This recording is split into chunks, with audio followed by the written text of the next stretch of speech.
All right, we are live. A little later in the afternoon than I had planned, but this got here a little later in the afternoon than I had planned. And I'm just going to go live on my Amazon thing here in a second once it gets the stream ingested. There we go. Okay.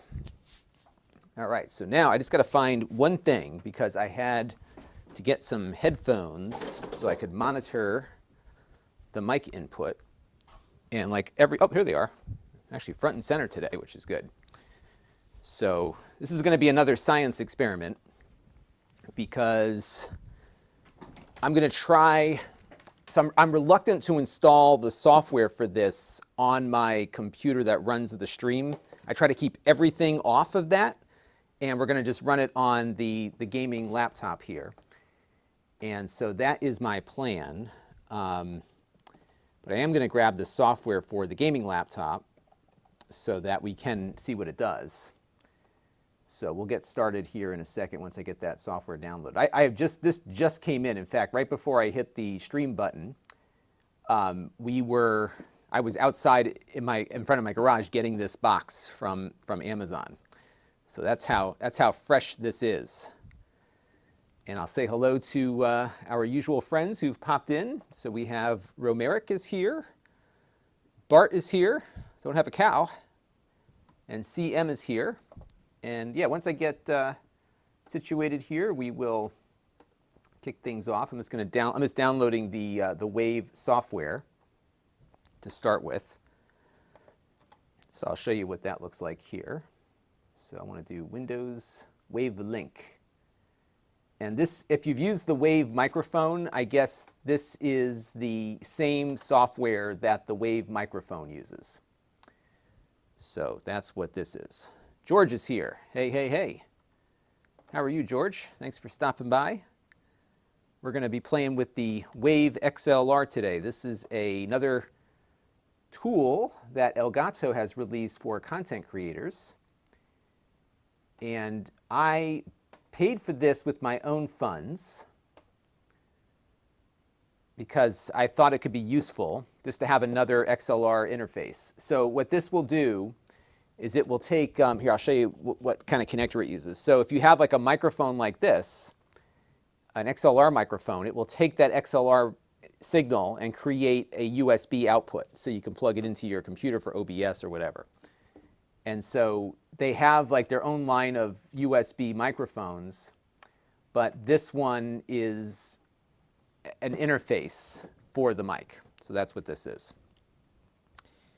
And I'll just wait another minute or two here for the stream to get itself out there to everybody. And then we will unbox and we will test this thing. And that is the plan. So yeah, it's a little later in the day than I usually start, but I've been banging out a couple of like real quick hit videos today. And you know what was funny? I was planning for my extras channel. So remember, I don't know if those of you tuned in, but we had a live stream over the weekend where I bought a bunch of stuff that was on sale at Amazon just to see what you could get on deal. And one of the items that was on deal was this mouse from Logitech. And it turned out my mother actually got this shipped to her by accident. It just showed up randomly at her house. From Amazon. I guess they were starting distributing products directly in her area or orders directly in her area, and they messed up the label. So she had this there. I was like, oh, I'll play with it. And it turns out this is like a really low-cost mouse. This is the G305.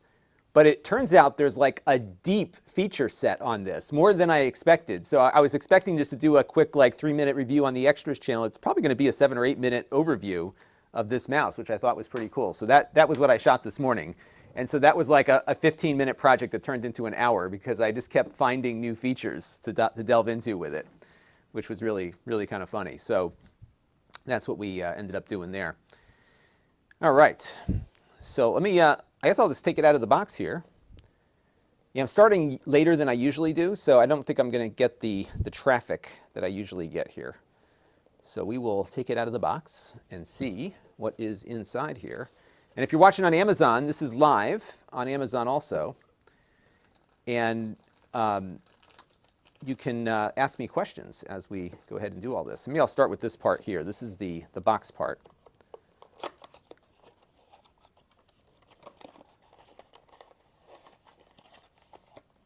And it looks like we have an instruction quick start guide, a very long USB cable. This is a USB-C to USB-A cable. And what I'm going to do is run this through my, my gaming laptop over here. So we're going to have the gaming laptop run its own instance of vMix. And I'm going to toss the video out to my video system over NDI. So we can kind of experiment with it on a non-production computer as we are getting started here. George says, you might get that mouse. I lost the dongle for my Corsair mouse and I refuse to use Bluetooth, so I'm using it for wired. Yeah, that could be inconvenient. That could definitely be inconvenient. And you know what I like about this mouse, by the way? I have the dongle plugged into another device, but what's nice about the mouse is that there's a garage for the dongle. I think the Corsair mice have that too, but what's nice here is that when you're not using it, in fact, I will put it in there right now. You just pop it in there, and it's safe and doesn't leave the thing. So anyone who makes a wireless mouse that requires a dongle needs that.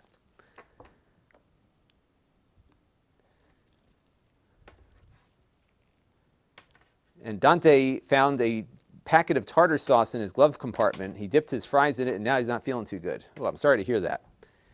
Got to be careful with that stuff that sits in your car for who knows how long. I've always liked ketchup on my on my fries. All right, so here's the instruction guide here. So, and we'll look at all the hardware features when we get going. They definitely want you to use that software. All right, so we'll see what this requires. And I think what I will do before we close out is I'll just plug it into my Mac, like straight up without any drivers, and see what happens. So let's take it out of the plastic. This is environmentally friendly. They say here it looks like plastic, but this is in fact 100% biodegradable. Now, I, for a time, was involved in a company that made things out of plastic like this. And there were plastics that were technically biodegradable, but only in an industrial composter. So I'm not sure if this has that same threshold. Maybe we'll put it outside and test it and see how it works. All right, so let's go to camera 2 here. So it's nice from a hardware perspective because it's got a nice rubber foot. It's got some weight to it. They must have put a weight in there. This is a multi-function dial. So this, I would guess, most people would probably adjust their levels with it. I don't think it reports the levels back on the display here. That would be neat if it did. I don't think it does that. And I guess the assumption would be that you already have levels on your computer. And then on the top here, there's a capacitive mute button. So it's not a physical button. You just tap it on the top. And I'm not going to be overly critical, but I think I would have preferred a button just because that's one less thing to break. But what do I know? XLR input. You have a headphone jack to monitor, which I will use with my fancy headphones right here. And Zero Sleep says I should eat the plastic. I think I'll pass on that, but you're right. That's one way to test it. All right, so we will plug in the USB port here, and then I've got my XLR cable, which I just ran over with my chair. Hopefully that doesn't impact anything. So I've got my XLR cable. These are very inexpensive. And the microphone that I'm using is, here, I'll show you what the microphone looks like. This is a Shure SM58. This is kind of like a legendary vocal microphone. In fact, I think that's their sales tagline for it. The reason why I like this one, let me take a sip of my coffee real quick. The reason why I like these mics is that they are cardioid. It's a cardioid dynamic microphone.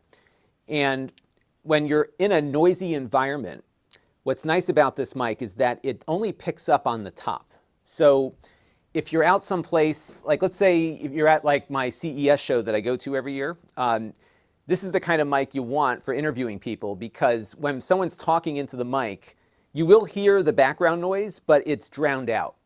You know, so you get that sense of a busy place, but the people you're talking to will be super crisp and clear on this. I've done videos about, you know, why you might want to use a mic like this. And what's nice again is that it only picks up from the top.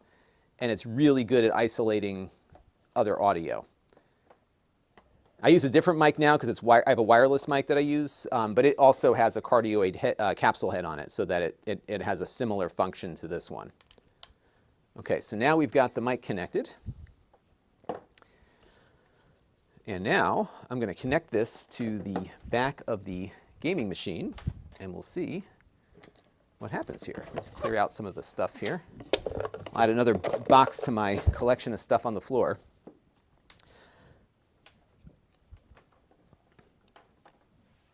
And I'm just going to plug into the back of my PC.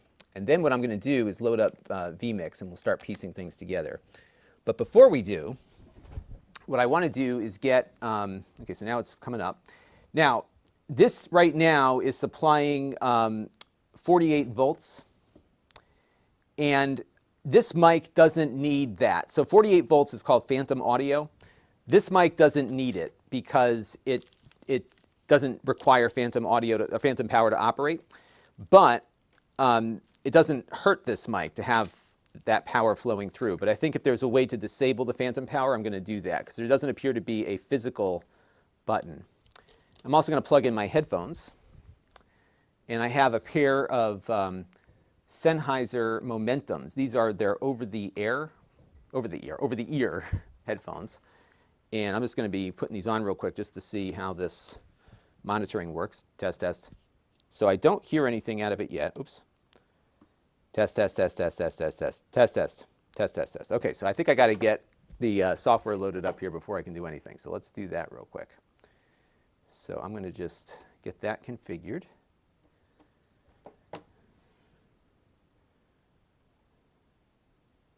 And let's go from there. So let's go over to my Elgato WaveLink software, and I'll show you what I see on screen here in a second.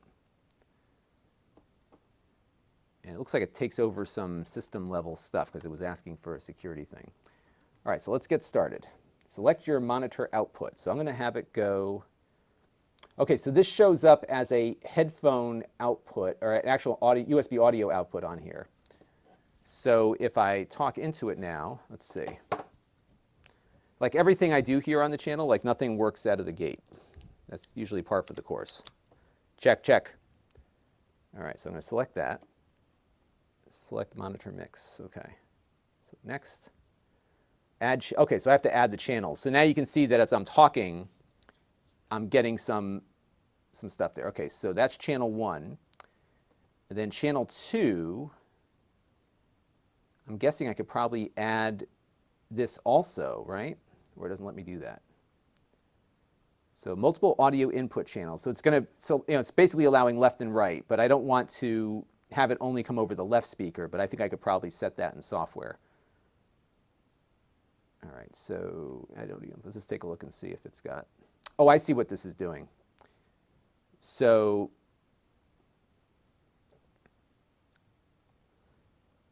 all right, so WaveLink allows you to control multiple audio. Oh, I see. So I could be having audio coming in from something else and mix it within this Elgato software is what that looks like. But that's not what we're going to do right now. But I will contemplate that for, and I can also route app audio. So I can route any application audio to WaveLink in Windows sound settings. So that's pretty handy, right? So you could have, but it can get confusing because you could also do that in OBS or something too. So, all right. So now, setup is complete. So I don't hear anything out of the headphones yet. So let me pop in here. Check, check, check, check. So why don't I hear anything out of the headphones? Check, check. Oh, I got to turn that on. Check, check. All right, so now you see that the audio, I'm not hearing it, but it's bouncing, so I'm getting audio. Here, I'll show, I think you can see it right here. Check, check, check. Check, check, check. Okay, so I don't hear it. Check, check, check. Check, check, check, check, check, check, check, check, check, check, check, check, check, check, check. All right, so now, like I said, I'm starting off super blind on this, so we're going to go into the software settings and see what else I can do with this. So let's hit this thing. All right, so that's app and device preferences. Let's hit this. Check for updates. Huh. Am I not on the network? Error occur while retrieving update information. Let's see if I am not on the network. Hang on a second, folks.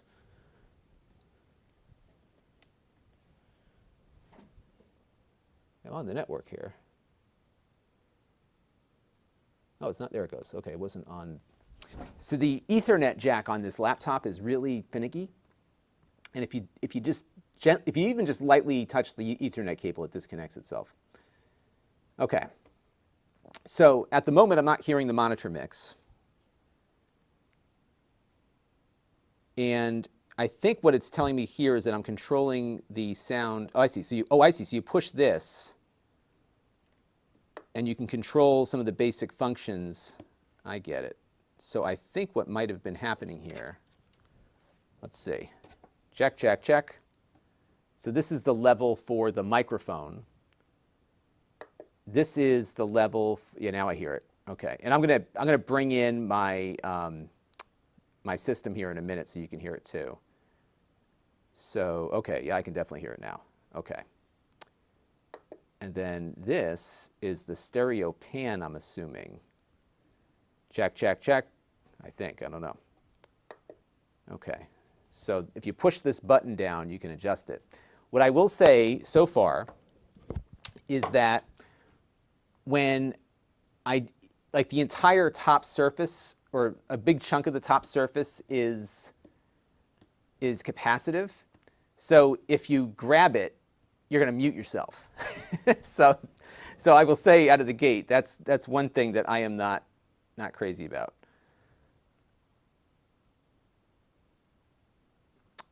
Zam wants to know, do I have a Shure SM7B? Let me see. I do have another Shure mic over here. Let me see what it is. I will tell you exactly what I have. This is a Shure SM. I do have a Shure SM7B, as a matter of fact. So why don't we plug that in a minute, too? Got a little dusty here. I haven't used it in a little while. Is this what you're referring to? Why, yes, I do have this one. This is what everybody uses, right? So I do have this one. So I will try this one in a minute. Let me get a handle on how this all works, and then I'll plug this one in. What I like about this one is how they integrate the connector. Isn't that cool? It's like built right into the thing. I think every podcaster uses this one. This is like the podcaster mic of choice. But I'm old school. I've always liked my SM58. It just makes me, I just like the way I sound with it. All right, so we have the microphone connected. We'll get to the other one in just a second. And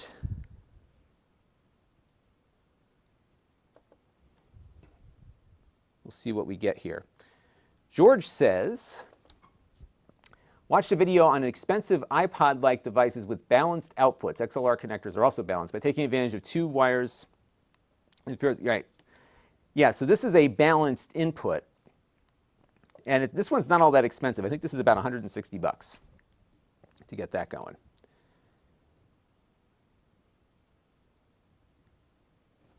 So, all right, so let's try this out. I'm going to put on my headphones here, and we'll load up. I'm going to load up vMix on my laptop. And this might be kind of fun because what we're going to do is we're going to build out a vMix project utilizing the Wave XLR here as our audio source, and then my camera. Actually, I'm going to use the Elgato face cam because what I want to do is just reduce the amount of latency, just so we can get a good feel for whether or not you have to do anything fancy with setting things up. So the first thing we're going to add here is a camera. And we'll go over here to Elgato face cam. All right. And we'll bring that in. And this is a 60 frames per second project too. So, all right, so there we go. We've got me. And the audio is going to be a little out of sync until I bring it in. So we'll get to that in a minute. So right now there's no audio on the machine yet because this camera, the face cam from Elgato, is only video. So now what we're going to do is we're going to add an audio source, audio input. And I'm going to select, I should see the Elgato, yes. So I have two options here. I can bring it in from the Wave link, or through the Elgato Wave directly, or I can go through Wave link. So I think that's the question. So I'm going to start just by going direct here, because I still need to kind of learn more about the software. Okay, so now, check, check, check. Okay, so now what I'm going to do is I am going to grab my external, and we're going to set up some NDI here. So we are going to go on the output. Yep, we're NDI. All right, so I should be able to pull this in to my existing vMix setup that is currently streaming to all of you. So I'm going to do this. And hopefully, there I am. Okay, so I'm going to disable my mic. And, whoop, okay, I just got to turn off the headphone thing. Hang on a second. I hear it. Sounds good. And I'm just going to turn off the headphone monitoring for this. So I'll just click that. Okay. All right, so now I'm going to take this live. So now let me know what this looks like to you from a lip sync perspective. I think it looks pretty good. Now I can adjust my levels here also. So I'm going to turn here, I'll show you, I'll put this on over this. So as I turn this down, my audio level should drop. And then as I talk more here and turn the lever, my audio will go back up again. So that's because I have this right now configured in the microphone mode. But if I push the button, this will adjust my headphone volume. I don't know what this does yet. I'll find out in a minute. And then this one is, again, the microphone. And then if I tap the top, and so that's the mute. And that's the one thing. I guess there's some convenience to having a mute that's like that. But on the flip side, it creates some complexity. So there you go. So it sounds like it works. And my cat food says it looks good. And George says he thinks yeah, so, you know, it's funny. Exactly. There's far less interference vis-a-vis taking advantage of two wires. Right. And that's the big difference between what you would normally get. Now, this is coming in right now through NDI. So I'm guessing there's probably some latency because of how I'm bringing it in. So if I go back to my face cam here, that's probably going to look better. All right. So now, oh, hey, I got a super chat. First, let's thank our super chatter here, Grayson Petty from Alpha, Florida. I have a Presonus Studio 26C audio interface for my Linux machine. If you speak from the side of the mic, you can avoid explosives and breathing noise. Oh, so you're hearing me breathe a little bit. Yes. And that's the one problem with this mic. So watch this. If I go this way, you don't hear me as much because this is like a direct cardioid pickup. And I have a thing for it. So let's do this now. I'm going to turn this off. I'm going to turn this back on. Okay, so now what I'm going to do, we're going to hook up that other mic, the one that Zam wanted me to try out. So this one, and I am an explosive pea popper. And this mic, my lavalier, it pea pops all the time. And I am like notoriously bad at popping. Oh, so Grayson says to talk out of the side of my mouth. So that's hard to teach this old dog new tricks. But I'll have to listen for that. Because I'm so used to using that lavalier and just talking like normal. So I'm going to attach this monstrosity to my desk here. And we'll try this out real quick. And then we'll dive into the software a little bit more. And we'll just kind of position it like so. And then I'll connect my thing here. There we go.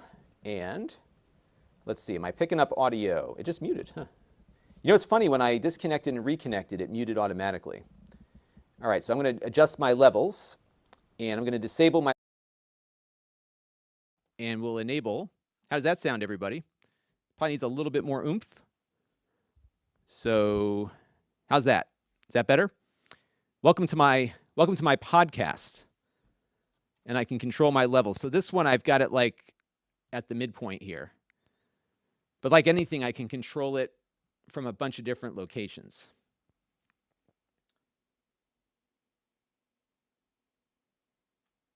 All right. So Grayson says it sounds good. Excellent. Yeah, this is a nice sounding mic. I like this one. You know, it's funny though, I'm just so used to how my my other one sounds, my SM58s. So usually I have like a windscreen that goes over the SM58 to kind of tone it down. So that sounds pretty good. And my cat food says it sounds good. Zam says it sounds good. Let me hear what this sounds like. I'm going to put on, this might echo for you for a second, but let me just hear what it sounds like on my, actually, I don't need to do that. I can put on my headphones. I have headphones right around my head. All right. So, ooh, that does sound nice. And then I can turn this up a bit. Wow. I got a face and a voice for radio. Ooh. Yeah. Okay, so yeah, I don't know what that does yet. Oh, you know what this is? This is, yes. Okay, so this does adjust the stereo balance. So there you go. So now I know why all these YouTubers, and there's a little bit of latency, and I think that's probably on purpose. So there is a little latency between the time that I say something and the headphone monitor picks it up. So I'm wondering if there's some, I wonder if that's what this does. No, it doesn't do that. So there's got to be some adjustment for that. So let me go back to the software. Oh, okay, here's a whole bunch of stuff. Okay, so let me pull this up for you. So I'm going to take this off. Okay. And by the way, Grayson, thank you very much for your super chat. I know I thanked you before, but that was very nice. Thank you. Okay, so here is the full rundown of settings on the Wavelength software. Now, I assume that whatever settings I am adjusting here, okay, so when I move the lever, so here I'm moving the lever, that's moving on the software. And now I think I need phantom power for this, but if you didn't want phantom power, you disable it here.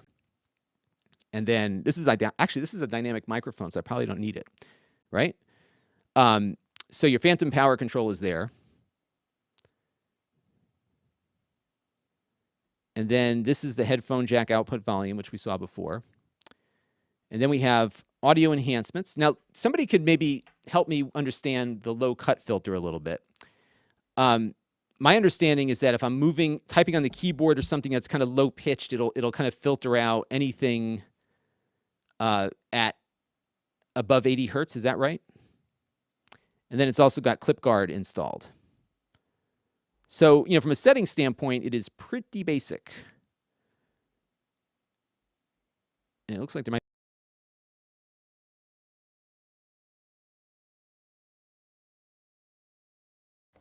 And we're going to do the firmware update real quick. I'm going to switch in mics real quick. So we'll let that firmware update go through. And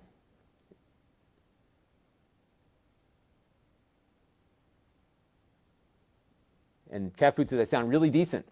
I mean, it's the difference between, you know, so the big difference here, so right now I'm talking back in my lavalier mic. So this is a much smaller microphone than this one, obviously. So this has just much, you get better sound.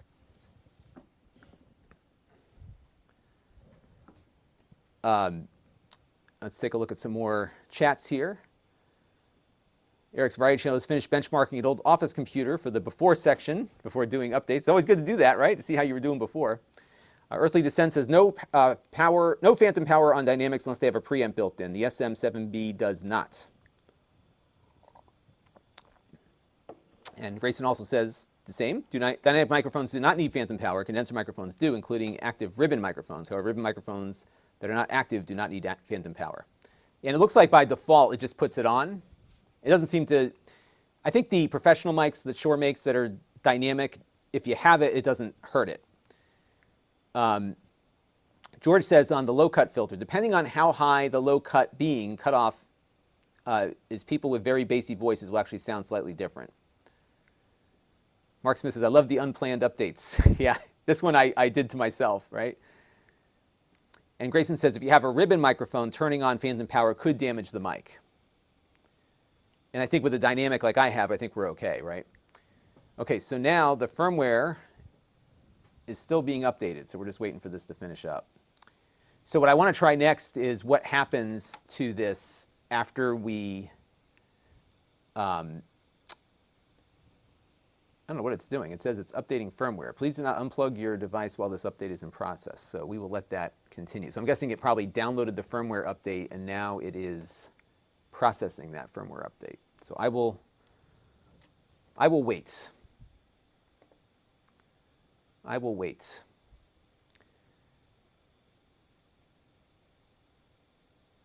We'll be waiting patiently. Although it looks like it's, oh, it's not active. Yeah, it's definitely updating. I wonder if this is a status indicator for the firmware update. Oh, actually it is going. But the microphone isn't picking up, so I will wait patiently until this is done.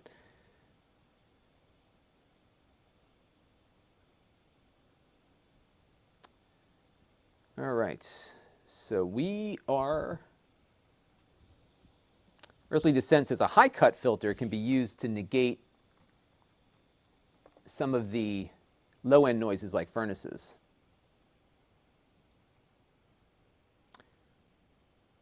And Grayson makes a point that I think is probably a good one, that phantom power should never be turned on by default. I don't know if the phantom power will turn on in an XLR microphone if plugged into the Gato. That is a good question. Yeah, by default, because like when we plug this thing in, 48 volts lit right up. And that's true. That if it was a someone has a fancier, I don't know if ribbon microphones are fancy or not, but you're right, it could damage something if it's on there by default. William Wilkinson is here. Hello.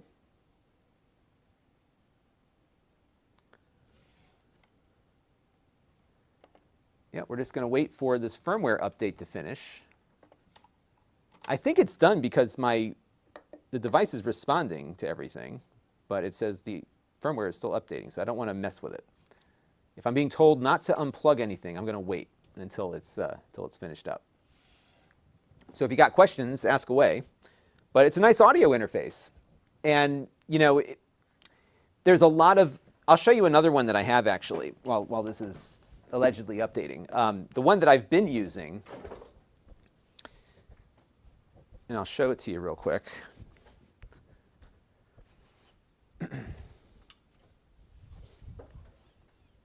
Actually, I'm going to leave the cable plugged into it because I know I'm going to lose it. So years and years and years and years ago, which means this was a long time ago, I bought this, which is essentially the same thing more or less. It doesn't have fancy software. I guess it doesn't have a low cut filter either. But this is a Shure X2U, and actually it came bundled with an SM58 microphone. And this just directly connects to a mic. And then it's got an old school USB 2 connector on it. And then you plug it right into your computer and you've got, you know, balanced audio going in. What's neat about this one is that it also has an audio monitor. And so I have used this on like Skype calls and stuff, and I've had the Skype output come through this because this is just a standard USB audio out. So you could use it as an actual headphone jack for other audio beyond just what goes into it. So you have a mic gain, so you can control the mic volume itself, and monitor. But it doesn't sit on the desk, so if you're looking for something to pair up like with, I think that, I'm pretty sure this firmware update is done, but it's like just sitting here. I'm going to let it sit for another minute or two. But if you have a microphone like this, you know, without getting an XLR cable to interconnect, this is kind of clunky to have this thing just kind of hanging off the side. So what's nice about this thing is that it sits on the desk and kind of goes from there. And this thing is like this is like all metal. This thing's like a real rugged, you know, production tool. So I use this a lot. Actually, I'm going to be updating the end credit rolls tomorrow. Actually, not tomorrow. It's Wednesday, August. Yeah, so just after the month rolls over, I'm going to update the end credit rolls. So whenever you hear me thanking the gold level supporters, this is the the audio interface along with this very SM58 that I use for that thing. Grayson says, in the world of Linux, you can apply updates anytime you want to. In the Windows world, you have to wait a long period of time for Windows to update. Yeah, and, you know, sometimes like it gets you. Like I forgot to, like you just start clicking through things and then it just does it, right? And then if you wait too long, it makes it even more difficult for you. All right, so I'm going to take an executive decision here and close the software because I'm pretty sure it updated already. We'll find out when it comes. Oh, it's still, no, it is apparently still updating. Oh, geez. I think I bricked it. It's just sitting here. It's been sitting here for, I don't know if it's like some big firmware update or not, but I guess I will just let it sit for another minute or two. I don't think it's passing audio. Yeah, it's definitely not receiving any audio, so it must still be working on it. So we will wait another minute or two. So everybody can tell me about your day. How's your day going? Mine was going fine until I did a firmware update. So I'll just let this continue, I guess, right?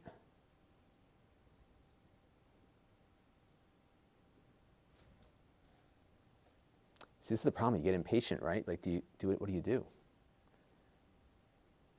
So I didn't unplug it. So I'm just going to let it do its thing. And as long as it doesn't catch fire, we'll just go with it. Because it's definitely not sending any audio out. Although let me check and see. We'll check on the computer here if it's moved the audio input. So if I change this, well, I wonder if it's in use and that's why it's not seeing it. Let's close out the audio here. That could be why, because maybe it thought it was in use. Because if I close the software, I guess the software is still, okay, it's still running in the background. So I'm going to close it out completely. And it looks like you don't need the software for this to work. But I'm guessing like that low cut filter, okay, it's back up. All right, so now, check, check, check. Yeah, now we're back. So let's go back to here. So, and I guess the question is, what from here is part of that wavelength output versus what's not? So I can do the other low cut filter here. There's clip guard. And I don't know what kind, so let's do this. Why don't we connect up now the wavelength, and you can tell me if there's any difference.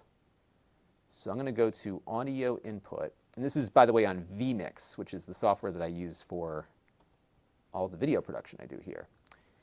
And I'm going to do wavelength, I'm guessing it's the wavelength stream, right? Oh, I see, there's two audio outputs that come out of wavelength. Very confusing. So let's do stream. And I'm going to click OK. All right, so now I'm going to re-enable the audio from wavelength, and I'm going to disable mine. And then I did it again. I hit the top. So I hit the top of this, and I did it again. It is so easy to do that. But I also see why a lot of these YouTubers like to have these fancy microphones, because they sound so much better, don't they? I own one. I just don't use it. And part of it is I like to move around, so I like having my lavalier mic here. But this does sound pretty good, I think. You all tell me how I sound, but I think it sounds good. Okay. I'll answer some questions here. Eric says, I'm going through, I'm honored to be on so many speakers. Hopefully I sound good on all of those speakers, Eric's Variety Channel. Let's see. Grayson says, yeah, I closed the software and then it came back and we were good. Prime is saying it's rainy in Florida. Yeah, it looks like it's going to start raining here too. I took the dog out for a walk. Hang on a second. My wife is calling me.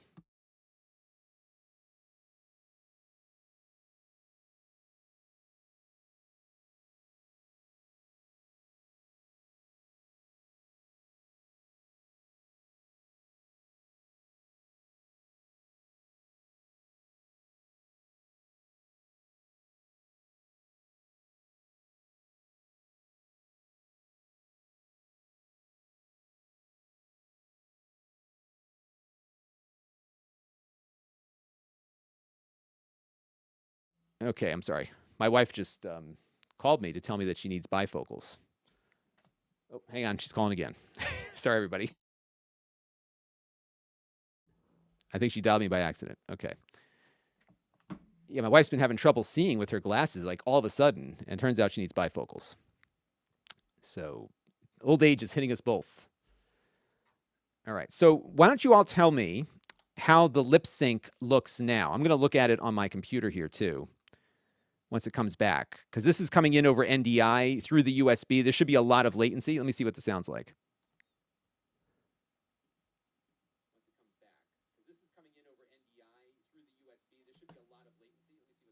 Actually, it sounds pretty good. There's very little latency. So just so you know, what I'm doing is we are bringing the audio in over USB into this vMix computer. So this is a totally separate computer, and then it's spitting everything out back over NDI. And the lip sync, like, talk about low latency. And it's not just this, it's the whole package I got going on here. That's pretty good. That's pretty good. So, because I was reluctant to just plug this thing into my vMix computer if software was required. So the next step, I'll plug it into my Mac and see if it works with that. But it doesn't seem like there's much to do as far as setting it up. The Wavelength software feels to me like the biggest component. And there's two, let me show you the software here too. So it looks like you get two distinct outputs. So the stream mix is what I am currently sending to you. So like Wavelength stream is the audio source. So I guess I could add another input. So what can I choose for that? Oh, I see. So I've got all these different things here. So I could have audio come from the browser. See, this is something that I would probably do within vMix or whatever I was using, right? Because like a lot of times if you're using OBS or something, you could mix all that. Although I guess depending on the software, this might be useful, right? I mean, they wouldn't make it if there wasn't a useful. I see, and you can just keep adding inputs. So you can mix those things together. So that's pretty cool. I would love to hear what people use this software for.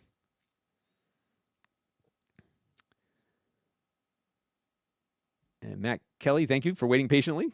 Very helpful. I'm sorry, I'm behind on questions here. So Michael is wondering, does it have multiple XLR inputs? It is just a single one, and I'll show you the back of it because some of you might have tuned in late. So this is the back. It's hard to see. Let me get into a better spot here. So this is the XLR input. Hopefully I don't mute it by accident. This is the XLR input. Here is your headphone. So I have the headphone monitoring here. And then this is the USB-C connector to the computer. So it's powered over the USB port. And that's it. And then on the front, so right now this is my mic level on the front. So I found for this mic, this is the sweet spot for it, but I could go lower or louder and find, what works best. And then if I push this, you see that light changes? And then I can adjust the headphone volume. So this is headphone volume, not the audio volume. And then this, I don't know what this does. I think this is the channel mixing. It's like the balance, I think. So I just got to double check that. Actually, I can look at the manual. Oh, so, okay. So this actually is the mic. That's the mic PC mix. So I guess if I'm listening to audio coming back from the PC, this is the mix of the live mic versus the computer. I think that's what that is. All right, so that makes sense. And Grayson says a lavalier microphone. Yeah, that's the one thing, because when you have a dynamic mic, you are kind of tied to it. So I use a lavalier because I can get up and move around. And you all know I like to move a lot when I review things. So if I had to keep adjusting a microphone every time. It's one thing if I was doing interviews. And actually, I had experimented with doing a podcast for a while. And so in the course of doing that, I actually was using this mic for the podcast because there's a greater expectation of audio quality. It's much better than the microphone I typically use, right? But, and I'll give you my other view here, but you lose the mobility. So, what I settled on was this mic, my lavalier, And this is a Sennheiser cardioid lavalier. So that's how that works. Yeah, and I'm so surprised, as Reed here reports, that the lip syncing is good. I'm surprised that it's actually staying in sync because of all of, so what we have right now is a USB layer. So the audio is coming into USB, and I'll show you my vMix screen here. So it's coming in over USB into the computer that you see right here. And then I have video that I'm mixing in, and then I'm firing all of this off as NDI over the network to my main vMix computer, just because I didn't want to like install software on my main vMix computer. I don't like touching it. So that's what we got.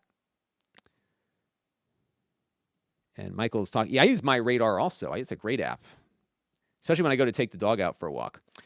Aaron Putnam on Amazon. Any idea if the Wave XLR works with USB-C iPad Pros? Well, that is funny you should ask, because I have a USB iPad Pro.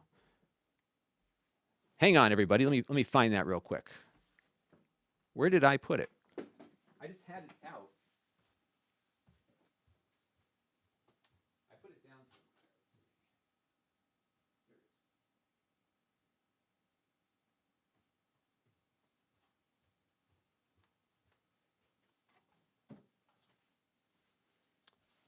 So we can try that out right now. I've got my iPad here. And let me see if I can find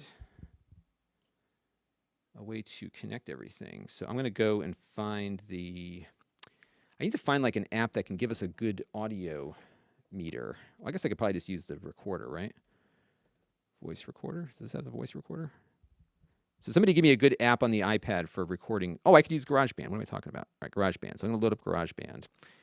And what I will do is find a USB Type-C cable that I can use to interconnect.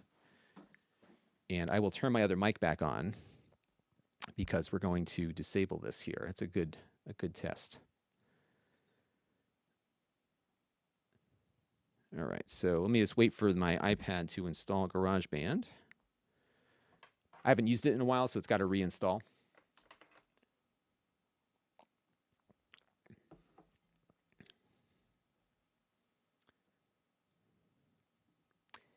And Grayson likes, I don't like the breathing noises either.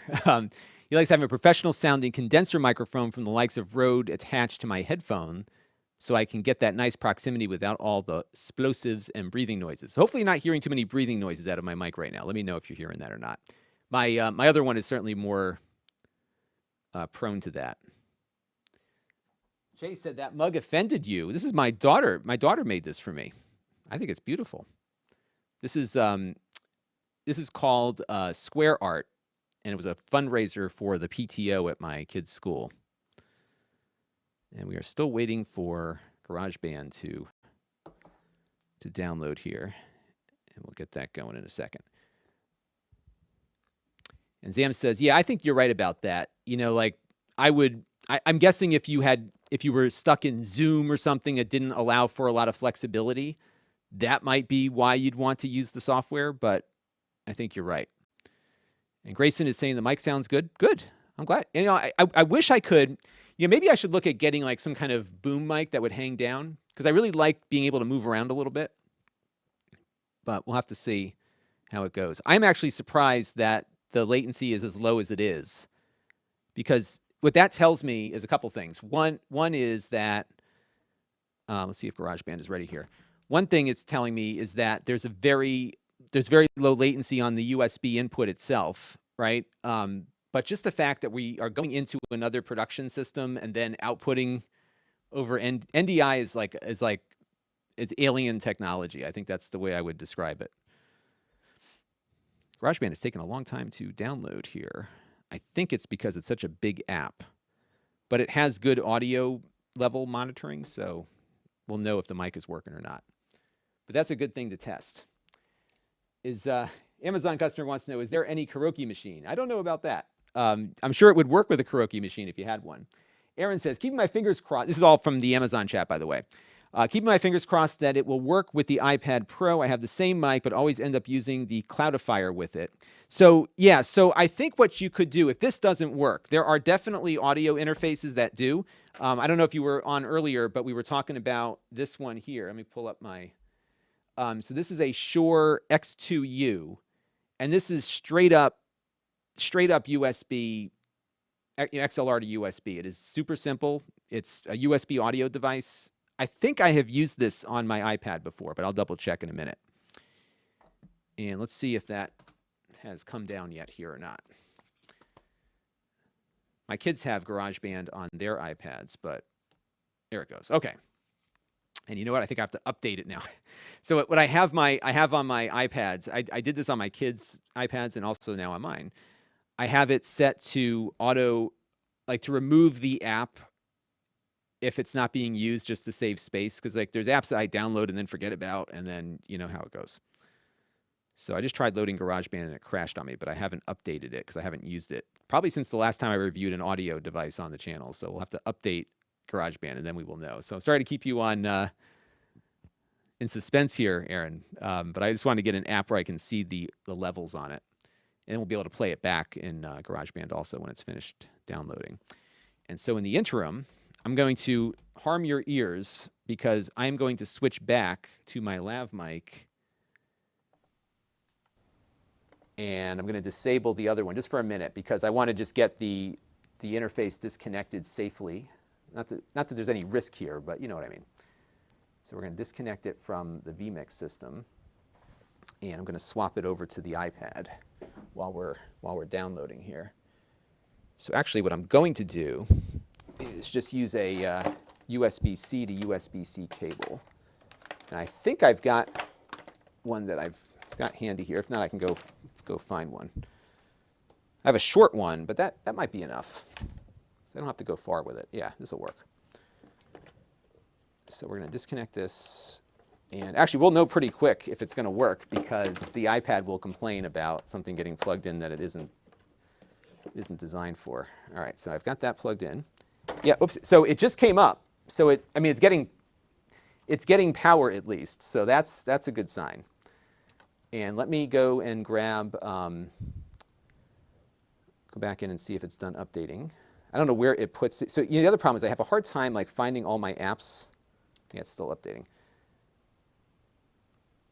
So I don't use my iPad really for anything beyond just like consumption of media. So let's see where we're at in the update. It's a big update. So it downloaded the whole it downloads the old version and then it updates. So it'll be ready here in a second.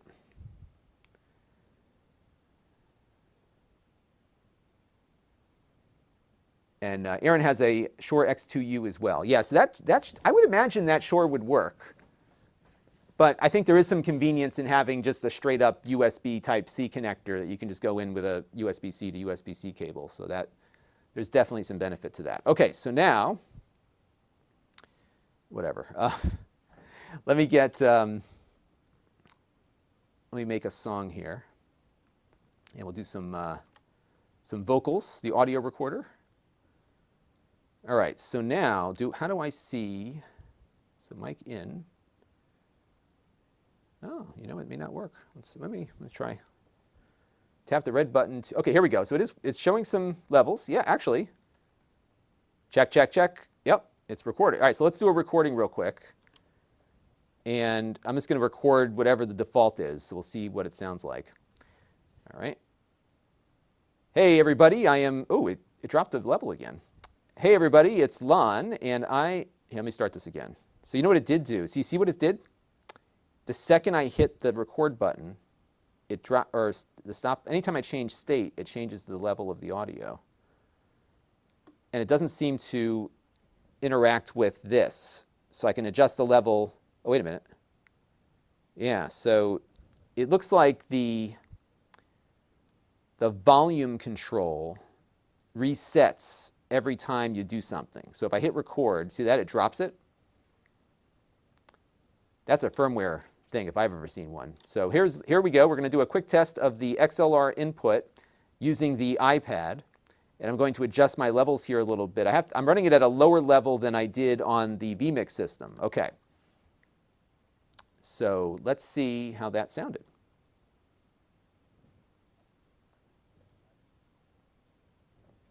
Oh, it's playing it through the headphones. Let's see if I can have it. I'm just going to pull it out because it was routing the output through the headphone jack on there. Using the iPad, and I'm going to adjust my levels here a little bit. I'm running it at a lower. That's a firmware thing. Sounds pretty good. So here we go. We're going to do a quick test of the XLR input using the iPad, and I'm going to adjust my. Okay, so. I'm running it at a lower level than I did on the vMix system. So it sounds nice and clean. The problem, though, is that, as I showed you, so let me plug it back in again here. So you see how it just drops. So the second you can adjust the level, right? And then you hit the record button, and then it drops it back down again. So I would say there's like some kind of firmware issue here where, oops, there's like a firmware issue. I'm going to make a note of this, actually. I'm glad you asked that question, by the way. So I'm going to make a note of this because that is something people are going to want to know. And I think that's like a firmware fix kind of thing. So Wave XLR, and then we're going to talk about iPad, just like an issues bullet here. iPad will drop the levels in GarageBand. But that doesn't mean it will do it in every app either, right? So, and I suspect that if you were to plug in one of those USB to Lightning adapters on the iPhone, that would probably work. I can try that offline. Let's see if I can get my. Actually, let me see if I've got. Do I have one of those? I used to have one of those USB adapters. Let's see if I have it in here, because that might be a fun little experiment. I do. Okay, so let's try it with the iPhone. So I'll load up a voice recorder. Voice memos. Okay, so let me do. Hang on. Let me get situated. Do I have GarageBand on here? I might have GarageBand on here. Well, see, GarageBand is going to do the same thing. So let me get my cable out of the back here. And what I'll do with this, oops, that's the camera. Hang on a second. Okay, so what I'm going to do here is I will plug this into my iPhone, and we'll just use the voice recorder app and see how that works. So let me just set it up, and I'll show you what it's going to do. So voice recorder, voice memos. And I'm going to plug in. So I've got this adapter. This is a Lightning. Let me get out of the iPad here too. Let's clear the desk, get some more room. So this is a Lightning to USB adapter. And typically audio doesn't require USB 3 speeds here. It's pretty benign most of the time. So I'm just going to get this interconnected here. And it doesn't look like it's getting any power. Yeah, so what I'm seeing here is that the accessory is drawing too much power. So this is not going to work with the iPhone. Yeah, that won't work. But we've got one more thing I could try, because I also have an Android phone that has a USB-C connector on it. So we can try that real quick. Why not? So these live streams are all about me trying to figure out what this thing does. And then I like to figure out also is like, what do you want to know about it, right? So that I can better review it for all of you.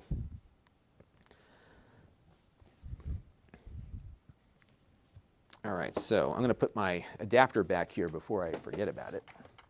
I'm trying to get better about putting things back where they belong, because I am awful about that. I have like a job where I just chase shiny objects all day. And so when I finish a project, I rarely put everything away before starting the next one, partly because there's no monetary incentive for me to clean up after myself. And my wife doesn't come down here, so this is like my own my own domain. And so, yeah. All right, so there's got to be like some, oh, I know what we can use. We can use the, there's got to be a recorder app in this thing. Recorder. Yeah, here's the recorder app. Okay, so back up my recordings, keep them offline for now. Okay, so I'm going to plug in, I just want to see if this will power the mic. So I'm going to plug in my Android phone. This is a Pixel 4? Pixel 4, yeah. Okay, so this is powered up. And it didn't drop the mic level. So let me hit record here. So it is picking up the mic. All right, I am testing the microphone. This is a test to see if this works with an Android smartphone. Your mileage will vary, I'm guessing, based on power consumption, but here you go. And it's showing that it's coming in off of an external microphone too. How about that? All right, so now I'm going to hit pause on that, and we'll just call this, what is this? This is Wave XLR test. What's cool though in what I'm seeing so far is that because the latency is so good on this whole setup here is that I can actually use my streaming setup here to actually review the item, which is great. All right, so I'm going to hit plus for that and save it. And now I'm going to pull the plug. I'm just going to play it back real quick.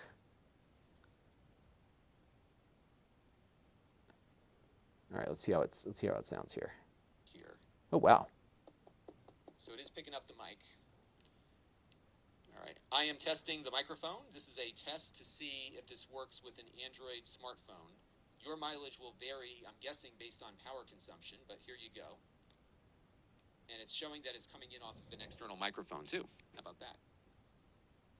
All right, so now I'm going to hit, oh. That looks great. Now, you ever see something really cool with this is that you have on the, so on this recorder app, this is the built-in recorder app on the Pixel phones. It does like a full transcript. And it's, the transcripts, like you know how bad like the Google voice recognition is on the phone stuff? On this, it's like perfect every time. And I guess it does it locally. So that's pretty cool. All right. So I'll take a few more questions here. I got a lot of like, I'm surprised I've made as much progress so far on this as I have. This is kind of a simple product, right? I think the software side is going to take the majority of the explanations, I think. So there you go. All right. Yeah, I probably pronounced karaoke. I pronounce a lot of things wrong. This is a question in regards to karaoke. Karaoke, whatever. I just call it whatever. Grayson says, maybe I should look into getting a boom mic as well. Yeah, that's what I was thinking, like getting something, because like I look at, you know, maybe something that would hang from the ceiling, so it would pick up this general vicinity. But there can be some noise in here, so it's currently not working, but my split system over there tends to make some noise, you know.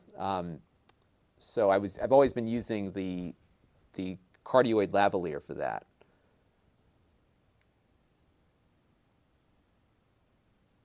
So that's really what it comes down to. I want something highly directional, but wide enough that it can cover the breadth of the space in which I'm moving around. So that's going to be something I'll look at. Because I would like to improve the audio quality. Because right now we're going through the lavalier. You can hear the difference between the lavalier and what this would do. Yeah, so we just installed that firmware update. I'll double check and make sure it took. But we definitely just did a firmware update a few minutes ago. We got stuck on that actually because I was impatient. But it definitely did install a firmware update. Let me plug this back in to the laptop here and we'll see if there's anything else that I missed. But this could be a good solution for people that are using iPads, I think. Right? Because you can plug it in, and if you know, the iPads are pretty powerful. I mean, if I was a podcaster, I would most likely go with a computer, but oh, here's another thing that I missed earlier. This is great. So you can save the settings to the hardware. So you don't have to, so I wonder if I wonder if this was defaulting the way it was. So if I were to save the current level, that might be what we do here. Let me click Save Settings here. So what this will do is actually save the current settings to the hardware itself. Maybe that would do it. You also have two sample rates. Right now it's at 48 kilohertz, but it can also do 96. Yeah, I got to just dive into the audio settings here a little bit more and understand the breadth of everything. And it's giving you some input gain recommendations, I'm guessing, here. And I turned 48 volts off, but it's on by default, so I think we may want to mention that. So phantom power on by default. So if you get it out of the box and just plug it in, it goes from there.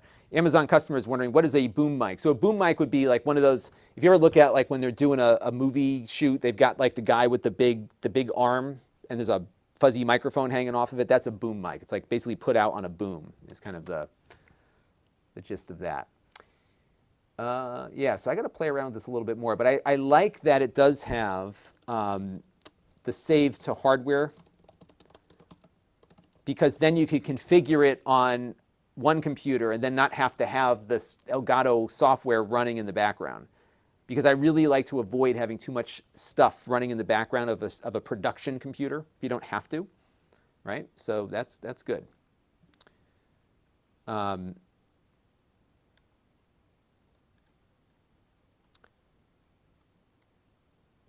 Brown, this is a good question from Amda Brown about, I used to hate hearing my voice, and I just got used to it after a while. I had a college class where they made us, it was one of those speech classes, and we videoed it. And so you did the speech in front of the whole class, and then you had to watch the video of what you just did with the whole class and get critiqued on it. Ooh, but you know what though? I think you need that to like get used to it. And now I'm just used to it because I constantly have to listen to myself. You know what's funny though is that more on the energy side, sometimes when I think I'm putting a lot of energy into something, I'm not, which I've always found kind of funny. So like what I interpret how I'm coming off is different than what I see, and that's what's been funny. And initially when I first started doing this, I was like screaming at people when I would start, like, hey everybody, and I watch it now, I'm like, oh my goodness. Eric's, yeah, I don't have a Linux machine handy, but yeah, this is straight up USB audio, so it works fine. The problem though is that it looks like some of the software configuration, so like there's no way, for example, I can't disable the 48 volt without running the software. So that's a problem, right? So, and I think that's probably the biggest issue. That and the input gain, perhaps.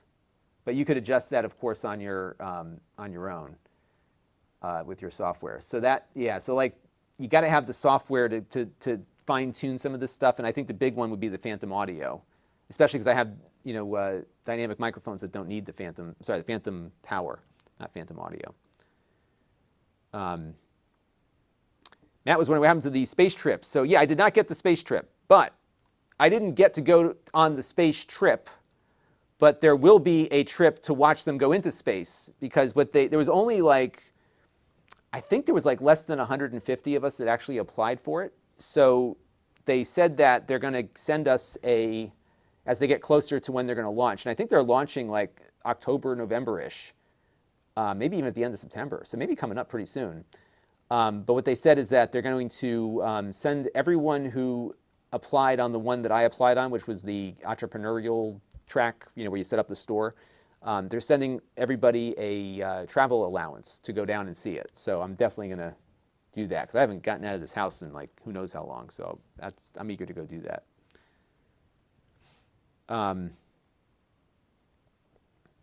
But I would say, just to continue this discussion, that what's been interesting about doing what I do, because I've been almost every day having to unbearably listen to myself as I edit the videos. And so you almost take note of what you hear, and it makes, you get used to it, number one, but also you get better at understanding how, because like when you hear your own voice as you speak, it sounds different than what people hear. So when you watch yourself enough, first of all, you get used to it, but secondly, when you hear something you don't like, you can then go back in your head and say like, okay, this sounded like this to me, but it sounds like this to them, and then you can tweak it that way. It's really crazy. And what's really funny is like sometimes when I have a cold or something, like I sound different both to myself and to the recording, which is funny. So, and Grayson makes a great point. If you got a ribbon mic, don't plug it in because it's going to blow it out. And I don't think I have any ribbon microphones. And it's funny too because their microphone looks like one of those ribbon mics, doesn't it? Yeah, I definitely don't have one of those. But yeah, this thing's pretty cool. I mean, it's simple, but it seems to work. So yeah, I got to dive in. I got to put some more notes together, but I'm going to dive in and look at some of the settings. I will say that the mute up here is just a little too easy to hit. Now it's not hard at all. Like now it's harder, but I was hitting it a lot by accident. But it does go red when you mute. So it's, I mean, I would have preferred a physical button, I think, because you have to kind of feel around for it. I guess if you just tap the top of it, it mutes. Yeah, so it's like right in the middle of it. So if you just kind of tap your hand on the top, I guess it's pretty quick to do that. Problem is it's very easy just to like lightly tap it. So if it was a physical button that you had to push in, that would have been different. Oh, so Aaron says he thinks you can disable the 48 volts by long pressing the knob. Let's try that. Oh yeah, you're right. Yep. Tell you, Aaron's been a great, you're all great. So don't, I'm not singling anybody out here, but I think Aaron's been very helpful in suggesting things. Phantom on by default, although it can be disabled by long pressing the knob. That was a great piece of feedback right there. Yeah, so you hold it down and then it turns it on and off. And pushing it once here adjusts the levels there. Cool. That was great.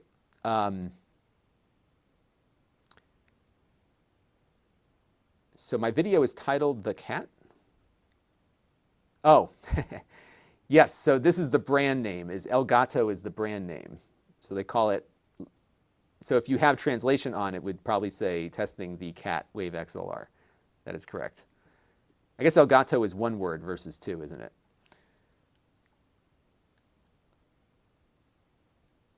Oh, here's another question from Eric. So if I long press, so why don't we try this? Why don't we turn it back on? So I'm going to turn it back on, and then I'm going to unplug it, and then we'll plug it back in. I would imagine it will retain the setting. Yeah, it's keeping that.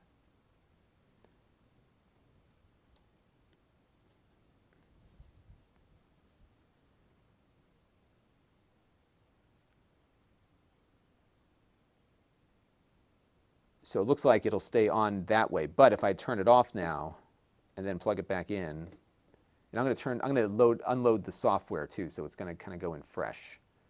So let me just go and close that out real quick. So we'll close that out. Do I want to quit Wavelink? Yes. And we'll close that on vMix. I guess people really like the Wavelink software. I just don't see a need for it if your production software can do what it does, which is basically mix various sources in. And yeah, it's still disabled there. And I just muted it again. So Aaron's saying, now you got me curious about whether or not I can run the Wave XLR directly into my Mevo Start camera through the USB-C port. That's a good question. Does it take audio that way? I happen to have one. Let me go see if I haven't turned it on in a long time, so it's probably dead. And I don't even know where I put it. It's like one of those cameras that I keep around just in case something comes up in which I would need it. That could be a really good use for the Mevo Start, couldn't it? I don't know where my Mevo Start is at this very moment. But if it, I'm guessing if it takes a USB audio, if it can interface with USB audio, I guess it would work. But I don't know for sure. And I can't find it at this very moment, but I do have one somewhere. So Zam says it looks like they tailor it. Yeah, so I guess I'm going to have to cover like why you would, why you would use it for that. So we'll have to play around with that a little bit more. But yeah, it looks cool. You know what I like? So one thing I don't like about it is that it's so easy to mute it. As you can see, like I'm just moving it around on the. You have to be really careful not to touch the top. You probably want to move it from the sides. I think it's probably what you're going to want to do.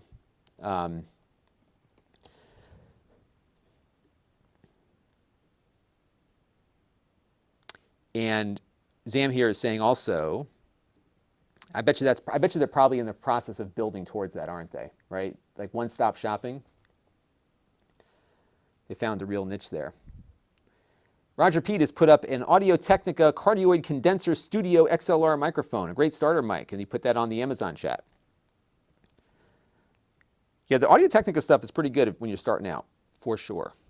But yeah, I found this, I like this. You know what I like most about it, and look, at the end of the day, does it do anything dramatically different than the interface I already have? No. I mean, I have the same, actually, pretty much the same controls here, right? Like it's all the same. But it is nicer on the desk. It sounds nice, as you all heard. Doesn't seem to be noisy at all. So in many ways, it's kind of a desktop implementation of something I have been using. But it certainly is a lot more convenient for that. So there you go. Grayson's going to get something to eat. I'm going to probably do the same. So I think I've accomplished what I set out to do. Roger P wants to know, do I need a cloudifier? What is a cloudifier? I don't even know what that is. I don't think so. A cloudifier is, I just looked up something on Angry Birds. So I'm just looking through here to see exactly what this thing is here. Let's go get into that. A cloud microphone, cloudifier, cloud lift. Oh, okay. Yeah, I'm seeing a couple here on a cloud lifter. So I know very little about audio. I just know enough that I can get audio into my. So I guess it would give you some cleaner gain, right? I guess it provides a little boost there, perhaps. Yeah. So what Aaron says is not with the Wave XLR. It has yes. So right. So this has 75 dB of gain that it brings into the mix, according to the specs. So that is true. And actually, that's a good question. What does my X2U provide? I'm just curious now. Let me see what that provides. So the X2U, which I've been using forever. I'm just looking through here if I can get the specs on it. Okay, so, oh, interesting. So this thing does 78 versus 75. So it's actually, these two devices are very close to each other. It's a matter of form factor, really. So that's the big difference. Although one difference though is that this only does 48 kilohertz. This does 96. Oh, wait a minute. I take it back. So I was looking at the digital noise filter, the noise floor. I'm sorry. Let me start once more. I was totally wrong. 50 dB gain on this one versus 75 on this. So this does have a higher gain. And I wonder if it might be pulling more power over the USB interface. That's a good question. Let's take a look here and see. I'm just going through the specs to see what it says here. You got to scroll through all the marketing before you get to the specs. Yeah, they're really pushing the wave link, so we'll look at that.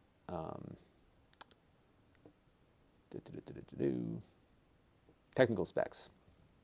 Okay, so the frequency response is 20 hertz to 20 kilohertz versus, this is, okay, so this is the same same frequency response. 75 dB gain, 50 dB gain. Phantom power is on both. Maximum input level, maximum output level, resolution, sample rates. This does 48 and 96 kilohertz. So it's a little better than what I have here.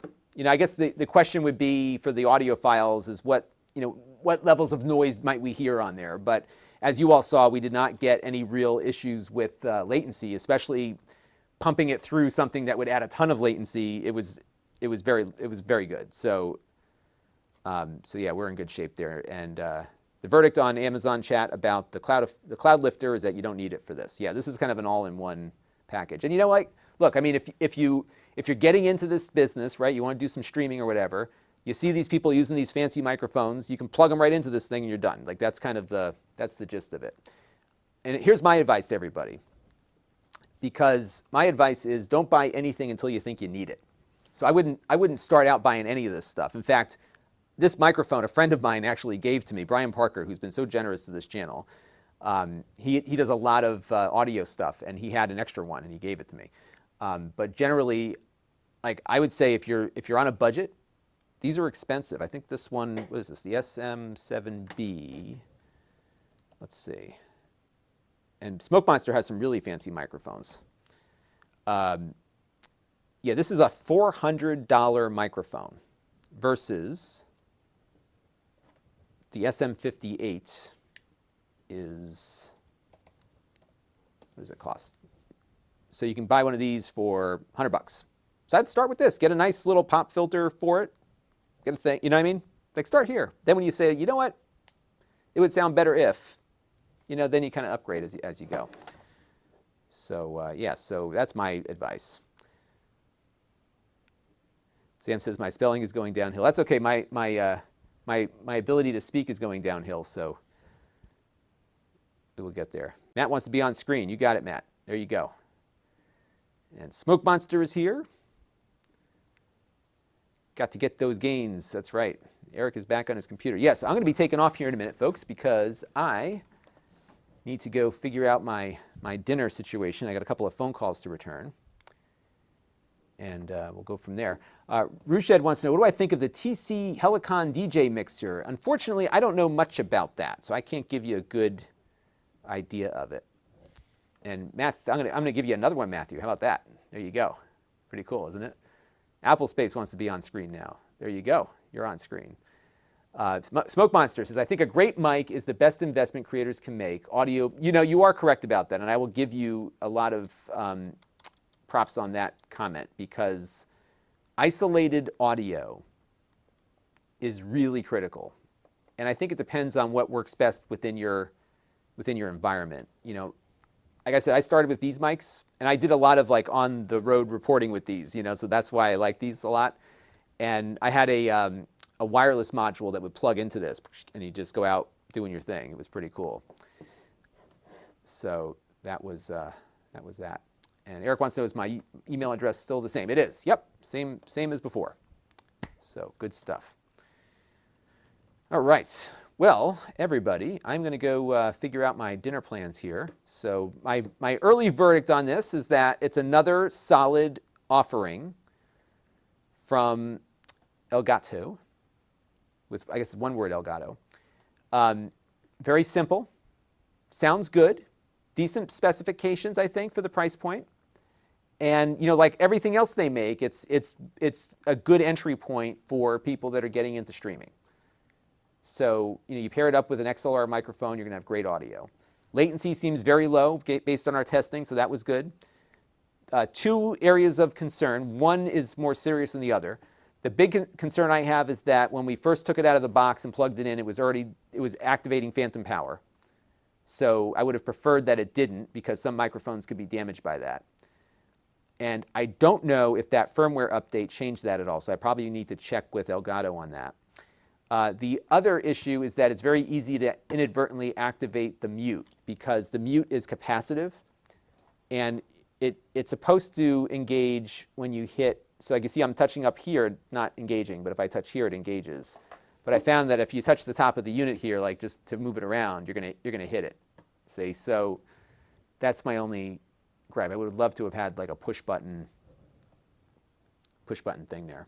Smoke Monsters Band had a bunch of SM57s and 58s for vocals. Yeah, this microphone, if I'm not mistaken, this microphone design has not changed since it first came out in the mid to late 60s. You know, like they hit a level of perfection, and you'll see these all the time now. And I got a funny story about this. So for a while, this was the microphone they were using on the space station. And I interviewed, when I was down at one of the space shuttle launches, and I interviewed an astronaut who was on the space station. And it was so noisy and chaotic, and we didn't have a lot of time. You get like 5 minutes with the astronaut. So rather than do the back and forth thing, we just hooked up 2 of these to my camera. So I handed her the microphone for her part. And you didn't have any time for setup. You know, like normally you'd be in a studio, you could mic them with a lav or whatever. So I handed her the mic, and she goes, wow, this thing is so heavy, because she used this in orbit, but had never used it on Earth. You know, so it had no weight. Had some mass in orbit, but not any weight. And she was surprised by how heavy it was, because it's like a solid block. But it was so funny to see her react to it, because like she was so used to holding it, because she had done countless. Her name was Katie Coleman was the astronaut, and you can actually find my interview with her on the YouTube on the Tech Junkie channel. So do a search for Katie Coleman Tech Junkie, and you'll probably find it. But it was funny though, because like she's like, whoa, like, you know, because she was so used to holding it, but she had never felt any weight while holding it, because she had used it only when she was weightless in orbit. Isn't that crazy? Just to give you an idea like how the brain adapts to things. So Roger P says the president uses Shure SM57s to talk on television. Yeah, if it works, right? So, but yeah, it was a cool story. It was so funny because like I had mentioned, I think I had said something. When I was handing it to her, I said, I think you might have used these on the space station. And then when she grabbed it, she's like, whoa, it's heavy. It was kind of funny to see that reaction. So yeah, let me see if I can find the title of it. I think if you just searched for, if you search for on YouTube, let me go on YouTube. So it's C-A-D-Y, Katie Coleman. And if you search for Tech Junkie, because it's on my old Tech Junkie channel, I think. Yeah. Oh no, actually it's on this channel. So I'm sorry. So if you search for C-A-D-Y Coleman Lon.TV, you'll find her interview. Astronaut Katie C-A-D-Y Coleman interview. You'll find her there. And actually, I could probably put a link to it in the chat, so you could just click on it. It's a real quick thing. It's not very long. So actually, Zam, the audio in space sounds about the same. They have a lot of noisy air handling equipment up there. There's like a lot of fan noise. So they use these microphones. Back to our original talk about cardioid. These do a really good job of basically, they don't quite filter it out, but based on the design of the microphone, it isolates towards the top. So it gets rid of all the noise around it. And it's really, that's why you would use this is why it's a vocal microphone, because it isolates the voice. And it does that, through its design, right? It's like an analog way to isolate. No fancy AI here. It's just, so, and when I go out on location, I'm now using a Sennheiser. I'll show you the Sennheiser I'm using now. Partly because it's wireless and it works without aggravation. Because we used to wire up those SM58s to the camera directly, which was fine, but like you always had this wire running around. So now I use this mic. This is a Sennheiser. What is it? The Sennheiser AVS. So actually the mics that I use in the studio are wireless also, same system, this AVX system. And there's a receiver on the camera. Actually, let me just show you the receiver too. Might as well just show you everything. And I love this system because it just works and it's never not worked. And so as you all know, I like simplicity. So when I go out on a shoot somewhere, I don't want to have to futz around with frequencies and all this other stuff. So, so there's 2 receivers. So this is the receiver. I've got one on the camera that I'm talking through right now. And this plugs in via XLR. In fact, I could plug this into the wave here if I wanted to. And this works, I think, over 700 megahertz. and it uses like 16 different frequencies, and it just finds the right frequency, and it will switch automatically to a new one if it encounters interference. So you can have like 20 people in the same, or 16 people maybe, in the same vicinity, all using AVX systems. Sennheiser AVX is what it is. And it is just flawless. And like everything Sennheiser, when you buy it, it lasts forever. So I'm still on my original set of batteries. I've been using this for 5 or 6 years now. And it works great. So you have a lavalier pack, and you have the receiver. And then this is the stick mic. Now what I bought for it, though, because it came with a different capsule, so these capsules twist off. I think it's starting to rain here. So these twist off. So I had, I think they sent this to me as a review unit. So I bought the microphone set, but the capsule mic they sent to me free of charge, in full disclosure. But this is the E835 capsule. And this is a cardioid capsule. Wow, it's really raining hard out there. So this works very similar. It's not as good, though, but it works very similar to the SM58 in that it can isolate audio. So when you see any of my videos that I did on at CES, for example, I use this microphone. So this is the mic you see when I'm out on the road.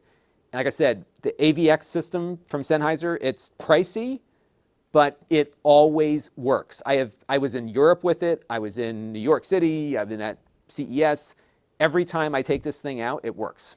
Like, it's just perfect.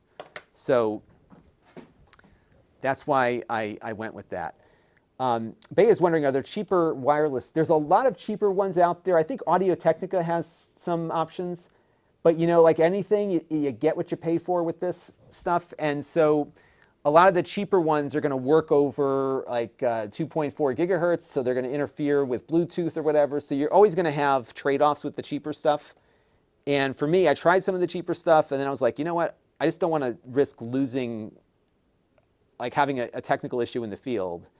So I spent the money, and this stuff is not like wicked expensive. It's certainly up there. I think the lavalier kit was, I think what I got was a stick mic, a lavalier transmitter, and one receiver. And by the way, it's a one-to-one pairing, so you can't have two mics going into one receiver. But it was like $1,200 for that set, so pricey, but I make it back in the sense that whenever I'm out in the field, I don't have a problem. So that seems to be, for me, that felt like a good trade-off. But I love the Sennheiser stuff, and it works over 700 megahertz. So there's not a lot of competing devices there. Let me just double check that. I did a full review of it, so if you want to check it out, you can get the full scoop on it. Let me see if I can find the frequency. And then I think depending on where you are in the world, it will work in a different way. So, you know, I was wrong about that. Hang on. So it looks like it's actually 1.9 gigahertz. Huh. I thought it was 700 megahertz, but I'm incorrect. So maybe it depends on the Europe version. Let's see. So it says 1.9 gigahertz. Either way, it's not going to back into. And Roger P, by the way, made a suggestion on a lower cost wireless kit. He's got the Rode Link News Shooter kit, is what Roger P has had good experience with. Okay, so it looks like the Sennheiser kit works over 1.9 gigahertz. License-free, protected, interference-free, and future-proof. So it's not going to bump into Bluetooth or Wi-Fi, and likewise, it won't interfere with those devices either. So, like I said, I use this every day in the studio. I've got I have two receivers. So when I travel, I take it off the camera on the top there. So I use this every day in the studio with the lavalier, and they have these little batteries. Now this thing will go like the lav packs and the stick mic will run like easily all day, no problem. And then these receivers, they have a smaller battery, so these can go for like 3 or 4 hours continuously. But I actually leave the one on the camera plugged in, and they charge over USB. So if you have like one of those little USB battery packs with you, just plug it into the battery pack while you're walking around. You can charge everything while you're on the go. So everything charges over USB, including this battery. This comes out, and you just charge it on the bottom, and then you go from there. And then they have a really neat way these work. So if you enable phantom power on your camera, when you shut the camera down, the transmitters or the receivers go into sleep mode. So they'll power down when they don't detect a 48-volt signal, and then they come back on when they do. So you don't have to worry about forgetting to turn them off while you're out in the field. It seems to work pretty well at that. So yeah, for some reason I thought the Sennheiser AVX worked on 700 megahertz, but maybe I was confused with something else they make. But these things are great. I mean, I've been so happy with it. And a friend of mine actually works at Sennheiser, and I was in, so we went to IFA 2 years ago? Yeah, about 2 years ago now in Germany. Occasionally, my friend Kahn, who lived in Berlin, took me on a tour around the city, which was a lot of fun. He's sometimes in the chat. So when I was over there at IFA, in the press room, Sennheiser was there actually lending out equipment. So they have a lower, oh, I forgot about that one. They have a lower cost option. Let me find it real quick. That's right, they just came out with a new one. And or it's newer, I should say. Gosh, what do they call that one? Now that one was working over, I think, existing, like it was lower cost, but you had the interference risk. And I forget the name of it. Let me see if I can find it real quick. It's still like not cheap, but let me see if I can find it. I'm just doing a quick Google search. Yes, okay, so it is the XSW system. XSW. Let me find it on Amazon real quick and see if I can put it up on screen for you. XSW. And this costs less, but, and there's always a but. They have like a portable lav set. They've got a stick mic set. So it's about $300 for the XSW. And I think, yeah, so, yeah, hang on, let me get, here, I'll put it up on the screen here real quick. And then I got to run. I said I was running an hour ago, but you know how I go. I like talking about this stuff. So I'm going to pull up my Max display here. And I will show you the alternative to the alternative wireless to the AVX. Now remember, the AVX is about 4 times as expensive, but this one is the Sennheiser XSW. And this would plug into your microphone, and you have another receiver unit for your camera. But 2.4 gigahertz. So if you're running around like CES or some gaming convention or whatever, when you're in a place where you've got a lot of smartphones, a lot of Wi-Fi going on, you're going to hit a lot more interference. So because that 2.4 gigahertz is very crowded. Microwave ovens could cause issues. This is at 1.9 gigahertz, different frequency, a lot less problematic. And I always, like I said, I was fairly certain that the AVX was on 700 megahertz, but maybe I was wrong. Let's see, I'm going to look at one other spot here, AVX. And frequencies are a big deal for Sennheiser because when they do like a lot of the big live productions, like concerts and stuff, you have to like go out and map the frequencies of the concert area. Like it's a pretty complicated system. Yeah, I guess it is 1.9 gigahertz. So there you go. All right.